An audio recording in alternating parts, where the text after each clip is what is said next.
Rowlatt act നടപ്പാക്കപ്പെട്ട വർഷം 1919. അതിന്റെ ആക്ടിന്റെ പേര് വേറെയൊക്കെ ആയിരുന്നല്ലോ. എന്തുകൊണ്ടാണ് അതിനെ റൗലറ്റ് ആക്ട് എന്ന് വിളിക്കാൻ കാര്യം?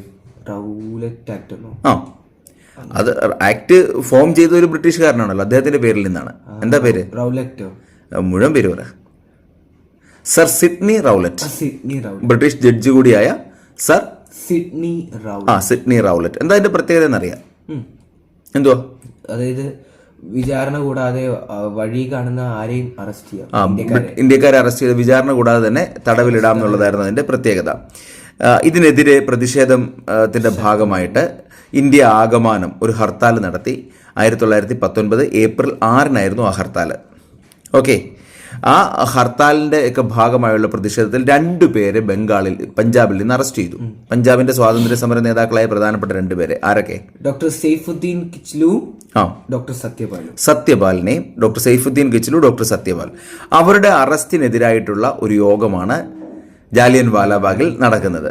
ഏത് ദിവസം? 1919 ഏപ്രിൽ 13. അങ്ങനെ വരുന്നു. അന്ന് സിഖുകാരുടെ ഒരു വളരെ പ്രധാനപ്പെട്ട ദിവസമായിരുന്നു, ഒരു ഉത്സവത്തിന്റെ ദിവസം. ഏത് ദിവസം എന്നറിയോ? സിഖുകാരുടെ വൈശാഖി ഉത്സവ ദിവസമായിരുന്നു. പഞ്ചാബ് ലഫ്റ്റനന്റ് ഗവർണർ ആയിരുന്ന മൈക്കിൾ ഒ ഡയർ, അദ്ദേഹമാണ് വെടിവെക്കാൻ നേതൃത്വം കൊടുക്കുന്നത്, അത് ഉത്തരവിടുന്നത്. വെടിവെക്കുന്നതിന് നേതൃത്വം കൊടുത്തത് brigadier general Reginald H Dyer ആണ്. ജനറൽ ഡയർ എന്ന് പറയുന്നത് വെടിവെക്കാൻ നേതൃത്വം കൊടുക്കുന്നു. ഉത്തരവിട്ടയാളുടെ പേര് മൈക്കിൾ ഒ ഡയർ. 2 പേരും ഡയർമാർ തന്നെയായി. 1800-ലധികം ആൾക്കാർ മരണപ്പെട്ടെന്നാണ് പറയുന്നത് ജാലിയൻ വാലാബാഗിൽ. പക്ഷേ ഔദ്യോഗിക കണക്കനുസരിച്ച് അത്രയും മരണമില്ല. ഔദ്യോഗിക കണക്കനുസരിച്ച് എത്രയാണ് മരണം എന്ന് പറയാം? ഔദ്യോഗിക കണക്കനുസരിച്ച് 300. സംഖ്യ ഓർത്തിരിക്കണം. 78. 379. 379 ആണ്. മറക്കരുത്, ഒരെണ്ണം പോയാലും പോയി. 9. വലിയ പ്രശ്നങ്ങളുണ്ടായി.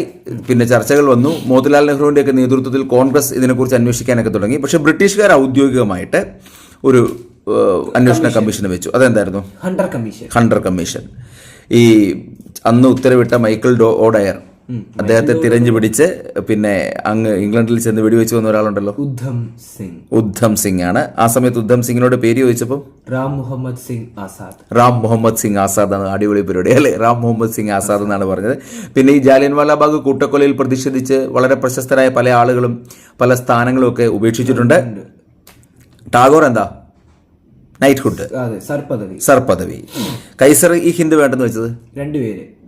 1 ഗാന്ധി നായിഡു, 2 മഹാത്മാഗാന്ധി. ഓക്കെ.